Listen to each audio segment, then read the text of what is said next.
Il y a quelques jours, j'ai publié une vidéo sur le DJI Mini 3 où on s'est chauffé à faire une intro cinématique de quelques minutes que j'ai pris beaucoup de plaisir à faire d'ailleurs parce que ça faisait très longtemps que j'avais pas pris le temps de faire une vidéo cinématique à l'ancienne. On a passé 2 jours à tourner cette vidéo dans les Alpes, mais j'ai surtout passé, on va dire 3 ou 4 jours à monter cette petite intro de 2 minutes, donc il y a pas mal de boulot derrière cette intro. Et je me suis dit cette semaine, pourquoi pas vous montrer le travail de montage qu'il y a derrière une vidéo comme celle-là. Perso, j'adore regarder ce genre de vidéos, donc aujourd'hui on va parler de tout ça, je vais vous montrer comment j'organise un peu mon montage, je vais vous parler du sound design parce que vous l'avez peut-être vu mais il y a un gros travail de sound design sur la vidéo. On va parler étalonnage aussi. Bref, avant tout ça, je vous remonte la vidéo avec la timeline juste en dessous, comme ça vous avez déjà un petit aperçu de la timeline et on parle de tout ça juste après.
Petite précision juste avant de commencer, vous l'avez sûrement vu, mais maintenant je suis passé officiellement sur DaVinci Resolve. Donc tout ce que je vais vous montrer aujourd'hui, ce sera sur le logiciel de DaVinci, mais vous allez pouvoir tout reproduire sur les autres logiciels, sauf pour la colo peut-être. Ça, vous pourrez pas trop recopier DaVinci. Donc première chose que je fais, c'est d'organiser un peu mes fichiers. Donc mes fichiers sont juste ici. Premier dossier, ça va être tous mes rushs, juste ici. Donc j'ai mes rushs en drone. J'ai mes rushs pour l'intro, la toute première partie de la vidéo que vous avez vue, où je me prépare avec le vélo. Donc tout ça, c'est là-dedans.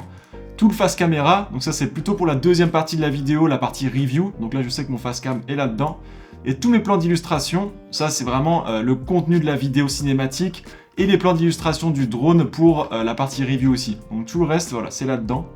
Juste ici, j'ai mon sound design. Donc dans le sound design, j'ai mes musiques. Ça, c'est plus ou moins toutes les musiques que j'ai utilisées. Et les effets sonores. Donc, comme vous pouvez le voir, il y en a quand même pas mal. Ça, c'est les effets sonores qui sont juste ici. Et enfin, les assets. Donc, dans les assets, il y a quoi? Il y a tous les logos, il y a toutes les images qui me servent pour la partie review, etc. Donc voilà, les assets, c'est un peu le fourre-tout. On pourrait l'appeler aussi divers. Il y a plein de choses que j'appelle divers. C'est là où tu balances plein de trucs qui n'ont pas trop de rapport les uns avec les autres. Voilà. Moi, je l'appelle assets, ça fait plus pro. Voici donc comment s'organise ma timeline sur ce genre de projet. Donc, juste ici, pour vous faire un petit point rapidement sur comment ça se passe, la première ligne juste ici, c'est tous mes plans filmés à la caméra. Donc, tous mes plans qui sont filmés avec le Sony A7S III. Et sur la troisième ligne juste ici, on a tous les plans en drone. Je vous expliquerai après pourquoi j'ai 3 plans d'effet et pourquoi j'ai pas pu mettre les plans caméra avec les plans en drone. On parlera de tout ça dans la partie étalonnage. Si on regarde tout le début de la séquence, donc toute la partie où je me prépare un peu, je sors de la voiture, je prépare le vélo, tout ça c'est vraiment simple au niveau montage, au niveau des images. Tout le travail a été fait pendant le tournage. Donc là vraiment j'ai juste uniquement mis les plans bout à bout. Le travail commence vraiment quand la musique se lance. Donc plus ou moins par ici. Là la vidéo se dynamise énormément, donc j'ai dû trouver des solutions pour dynamiser encore plus la vidéo. Si on prend les 2 premiers plans en drone, donc ceux-là juste ici, c'est la première fois qu'on a des plans en drone, donc il fallait vraiment que ces plans ils aient un impact, je voulais que les gens s'en souviennent. Donc ce que j'ai fait, et c'est une petite technique que j'utilise très souvent, presque sur tous mes montages, c'est que j'ai rajouté un zoom numérique. Donc si on regarde les points clés juste ici, on voit qu'il y a un zoom en fait dans l'image, donc il y a un zoom numérique. Je suis venu zoomer dans le plan pour rajouter un autre mouvement et pour en fait orienter le regard vers le vélo. Ça permet de dynamiser énormément le plan. J'ai fait la même chose sur le plan juste ici. Normalement c'est juste un plan latéral, travelling latéral où on suit le vélo. bah là j'ai rajouté un zoom numérique. Ici c'est pareil, j'ai rajouté un petit zoom. Juste ici, même chose, mais là par contre j'ai commencé plus zoomé. Donc, je voulais faire en sorte qu'il y ait un effet de lever du drone qui est beaucoup plus important. Donc ce que j'ai fait, c'est que j'ai zoomé un peu dans le plan au début, 1,120 à peu près. Et du coup là en fait on dézoome, donc on a un effet vraiment de levée, de hauteur qui est plus important que la réalité. Les drones on peut pas les monter ou les descendre très rapidement, donc c'est un peu ma technique pour vraiment amplifier ce mouvement. J'ai fait la même chose sur ces deux plans juste ici.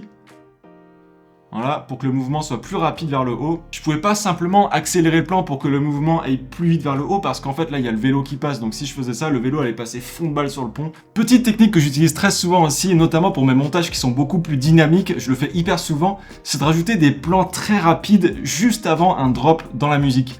Donc juste ici on a un changement de rythme dans la musique, en tout cas une nouvelle mesure qui commence. Donc ce que j'ai voulu faire, c'est rajouter ces deux petits plans qui vont passer très vite dans le montage.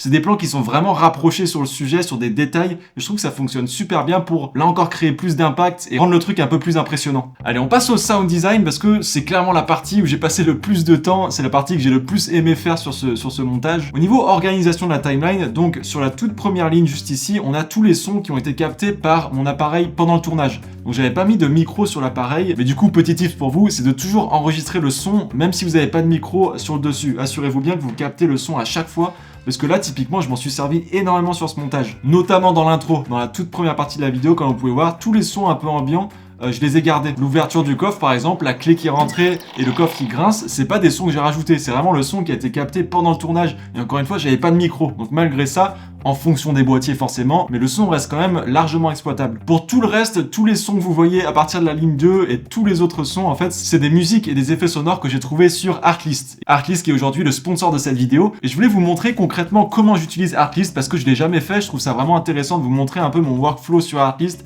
comment je trouve mes musiques, mes effets sonores. Déjà, la première chose que je cherche dans une musique, c'est qu'il y ait des changements de rythme dans la musique. J'ai besoin vraiment qu'il y ait des nuances dans la musique. Ça permet de créer une respiration, c'est des choses qui sont intéressantes. Donc pour cette vidéo, moi je suis allé dans genre cinématique et je suis allé dans le mood aussi et j'ai mis un mood sérieux, c'est un peu l'ambiance que je voulais donner à cette vidéo. Et la dernière chose que je fais très souvent, c'est d'aller juste ici et de sélectionner dernière nouveauté, parce que moi vous aurez des musiques qui sont pas très utilisées, beaucoup de monde est sur Artlist, donc beaucoup de monde utilise les mêmes musiques. Là au moins ça me permet d'avoir des musiques qui sont encore pas très connues et d'être un peu novateur. J'ai aussi pris tous mes effets sonores sur Artlist, donc si je dois vous donner un exemple sur la transition de la passerelle qui était un moment hyper important pour moi, si on écoute cette transition sans les effets sonores, ça donne ça.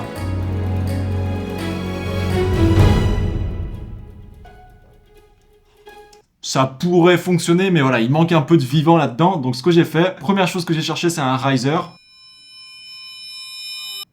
Pour vraiment sentir quelque chose qui va se passer, j'ai rajouté un petit whoosh. J'ai aussi rajouté, un vélo qui atterrissait juste après un saut. J'ai rajouté du vent pour donner cette dimension vraiment d'immensité. Et j'ai enfin rajouté un effet de métal qui bouge, comme si la passerelle était vraiment en train de bouger. Et si on écoute tout maintenant...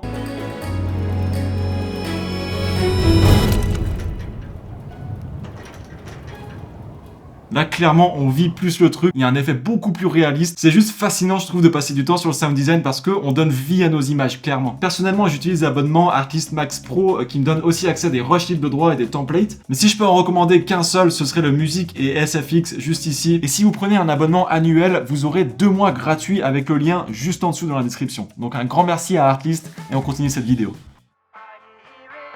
Un truc que je voulais absolument rajouter au sound design, c'est sur le tout premier plan, le top shot avec le pick-up qui arrive dans le plan. Je voulais vraiment qu'il y ait un effet un peu de radio, comme si j'étais en train de débarquer, j'étais pépouze de mon petit pick-up, j'étais au top de ma vie. Forcément ça, j'étais obligé de le rajouter au montage, donc ce que j'ai fait, je me suis trouvé une petite musique folk qui allait bien. Je l'ai calé sur la timeline, et là j'ai dû la bidouiller un peu pour avoir ce rendu un peu radio. Sur DaVinci, c'est un effet qui s'appelle le multi-band compressor. Donc ici, ça m'a permis de garder uniquement les hautes fréquences. Je sais que sur Premiere Pro, du coup, c'est un effet filtre passe haut qui va laisser passer uniquement les hautes fréquences et donner ce rendu de radio. Et dernière petite chose aussi que je voulais vous dire sur ce son du pick-up, c'est que là, j'ai travaillé un peu la stéréo, c'est-à-dire que le son, en fait, vient vraiment de la droite. Le pick-up vient de la droite, donc le son arrive de la droite et revient vers le centre. C'est des petits détails, c'est vraiment simple à faire, mais je trouve que c'est ces petites choses qui font que la vidéo a vraiment un impact plus profond.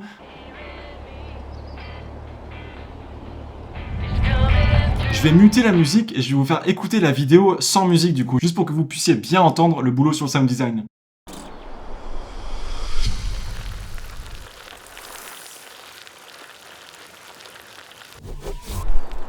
Sur les deux plans, juste ici, on en a parlé tout à l'heure, j'ai rajouté un whoosh, c'est un espèce de double whoosh que j'ai trouvé sur Artlist aussi.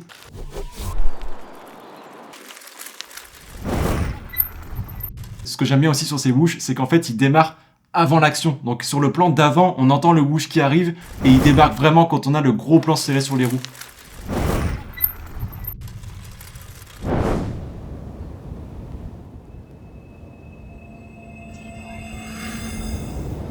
Là pareil, riser qui monte, qui donne de l'importance au plan en drone juste après.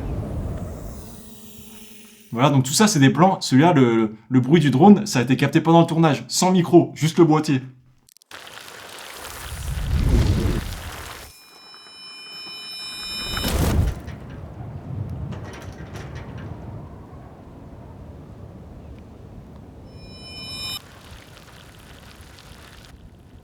Le bruit du gravier, le bruit de la roue sur le gravier, très souvent c'est le même son que j'ai utilisé, que j'ai dupliqué à chaque fois. Et plus le vélo est loin, plus je réduis la puissance. Donc juste ici c'est le même son, j'ai juste réduit la puissance.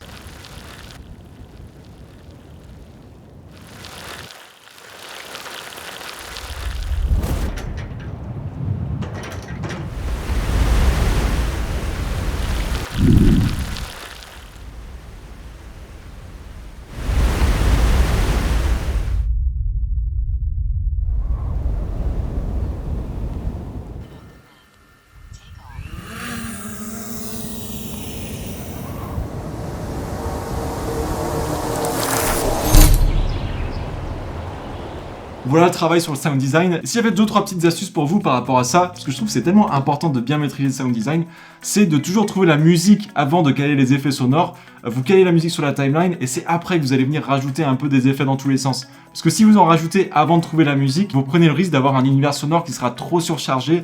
Il y en aura trop dans tous les sens, et s'il y en a trop, du coup, ça a un mauvais impact, je trouve, sur la vidéo. Donc toujours trouver la musique d'abord, calez-la sur la timeline, et après vous venez parsemer des petits effets qui passent bien en fonction de la musique. Donc voilà, tout ça c'était pour le sound design, et on va maintenant passer à l'étalonnage. Donc première chose, on en a parlé un petit peu tout à l'heure, vous voyez que j'ai 3 plans d'effets. Pourquoi j'ai 3 calques? C'est tout simplement parce qu'en fait, le DJI Mini 3, il filme pas en log, il filme pas en flat non plus, c'est un peu l'inconvénient de ce drone. Donc ma caméra, j'ai tout filmé en S-Log 3, et du coup, tous mes plans caméra sont juste ici, et j'ai dû rajouter un plan d'effet pour venir rajouter mon LUT de conversion Rec 709. Donc logiquement, une fois que ça c'est fait, en fait mes plans drone et mes plans caméra, ils partent de la même base. Donc c'est ensuite au-dessus de tout ça que je suis venu rajouter mon LUT de style qui est là-dessus. Et enfin, le plan juste ici, c'est les bandes noires. Pour vous montrer un petit peu, donc ici, là, je suis sur le calque d'effet, où il y a mon Rec 709 pour ajouter les couleurs sur les images de la 7S3. Si on enlève le Rec 709, ça donne ça. Je pourrais faire ça toute la journée. Je viens de me découvrir une passion colo, c'est impressionnant. Donc en fait, juste ici, on a la reproduction de la timeline. Donc là, je peux voir mes 3 calques d'effets. Là, j'ai mon Rec 709. Là, j'ai mon LUT de style. Hop. Et juste ici, j'ai mes bandes noires. Pour mon LUT de style, donc je suis allé dans mon pack de LUT juste ici, que j'ai glissé ici. D'ailleurs, si ça vous intéresse, je vous mets mon pack de LUT juste en dessous dans la description pour pouvoir donner 8 styles différents à vos images. Par exemple, là, j'aurais pu donner un look beaucoup plus, je l'ai appelé Moody Vibe, c'est vraiment le mot, beaucoup plus de caractère. À savoir que je suis passé sur chaque rush individuellement pour gérer les hautes lumières, les basses lumières, le contraste, etc. Pour vraiment harmoniser tous mes plans, qu'ils soient shootés à la caméra ou au drone. Sur certains plans comme celui-là juste ici, j'ai passé plus de temps dessus parce que je voulais vraiment qu'il soit parfait chaque plan. Donc là par exemple, à la base, le plan avec la colo, il est comme ça. Je me suis dit c'est dommage parce que l'écran était pas assez lumineux, je trouvais que ça ne mettait pas assez en valeur. Ce que j'ai fait c'est que je suis venu créer un rectangle autour de l'écran. Je vais dans l'outil tracking juste ici, tracking avant et arrière. DaVinci track automatiquement l'écran. L'outil tracking il est incroyable sur DaVinci. Et ensuite j'ai plus qu'à du coup retravailler la lumière sur l'écran. Il n'y a vraiment rien de plus compliqué, ça m'a pris 2 secondes et demie. Et là, on a déjà un bien meilleur rendu. Le plan juste ici où je me suis amusé à créer un faux ciel parce que à la base le plan était comme ça. Vu que le Mini 3 il filme pas en log, bah du coup il n'y avait pas de détails dans le ciel. J'ai voulu rajouter un faux ciel entre guillemets. Donc j'ai utilisé l'outil Sky Replacement. Donc on peut créer un ciel artificiel. Donc, le logiciel rajoute automatiquement des nuages. Donc on peut choisir les couleurs du ciel. C'est assez impressionnant, c'est pour ça que je vous dis que je me régale avec ce logiciel. L'occasion aussi de vous dire que je suis en train de tourner ma formation sur DaVinci. Sur ma dernière vidéo YouTube où on parlait de DaVinci, vous avez été très nombreux à me dire que vous étiez intéressés par une formation. Donc c'est dans les tuyaux, ça devrait arriver dans les prochains mois et j'ai trop hâte de vous montrer pourquoi j'adore ce logiciel. Typiquement, il y a des outils comme celui-là qui sont vraiment incroyables. Voilà les potes, dans les grandes lignes, c'est plus ou moins ça le travail de montage qu'il y a eu derrière cette vidéo. J'espère que vous en avez tiré quelque chose. Si c'est le cas, n'hésitez pas à mettre un petit pouce bleu qui aide énormément et à vous abonner juste en dessous si c'est pas encore fait pour ne pas rater les vidéos qui arrivent. Moi je vous dis à très vite, passez une bonne journée ou une bonne soirée, prenez soin de vous, ciao ciao.